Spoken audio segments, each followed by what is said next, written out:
भैया मैं बैठी नहीं सकता, मला अभ्यास केल्याशिवाय जमतच नाही, मला ती सवय लागलेली आहे. म्हणजे जोपर्यंत सवय लागत नाही तोपर्यंत मी ते केलेलंच आहे. का नाही होत? मुलं म्हणतात सर आमचा अभ्यास होत.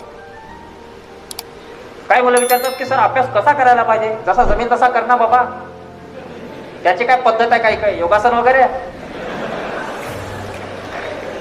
सर अभ्यास किती वेळ करायला पाहिजे? मरेपर्यंत करायला पाहिजे. माझं स्पष्ट मत आहे, मरेपर्यंत अभ्यास करावा.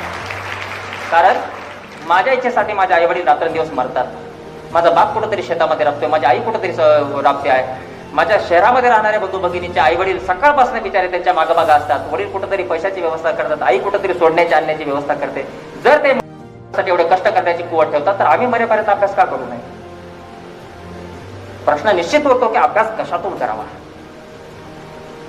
अभ्यास कशातून करावा हा प्रश्न निश्चित आपल्यासाठी उरू शकतो.